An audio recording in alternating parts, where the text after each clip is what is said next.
AP రాజకీయాలను కుదిపేసిన Andhra Pradesh skill development corporation కుంభకోణం కేసులో ముఖ్యమంత్రి చంద్రబాబు నాయుడుకు ఈడీ క్లీన్ చిట్ ఇచ్చింది. మనీ లాండరింగ్ కోణంలో దర్యాప్తు చేపట్టిన ఎన్ఫోర్స్మెంట్ డైరెక్టరేట్ తాజాగా దాఖలు చేసిన అనుబంధ ఛార్జిషీట్లో మనీ లాండరింగ్ లో చంద్రబాబు పాత్ర ఉన్నట్లు ఎలాంటి ఆధారాలు లేవని స్పష్టంగా పేర్కొంది.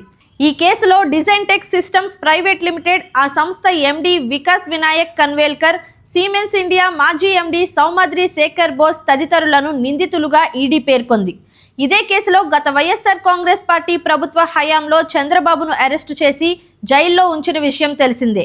అయితే ఆ ఆరోపణలకు పటిష్టమైన ఆధారాలు లేవని తేలడంతో ఏపీ సిఐడి కూడా కోర్టులో క్లోజర్ రిపోర్ట్ దాఖలు చేసింది. చంద్రబాబుపై మోపిన ఆరోపణలను మిస్టేక్ ఆఫ్ ఫ్యాక్ట్గా పేర్కొన్న సిఐడి నివేదికను కోర్టు ఆమోదించి కేసును ముగించింది. సిఐడి ఎఫ్ఐఆర్ ఆధారంగానే దర్యాప్తు చేపట్టిన ఈడీ కూడా ఇప్పుడు అదే నిర్ణయానికి రావడం గమనార్హం. చంద్రబాబుకు ఈడీ క్లీన్ చిట్ ఇవ్వడంతో తెలుగుదేశం శ్రేణుల్లో హర్షాతిరేకాలు వ్యక్తమవుతున్నాయి.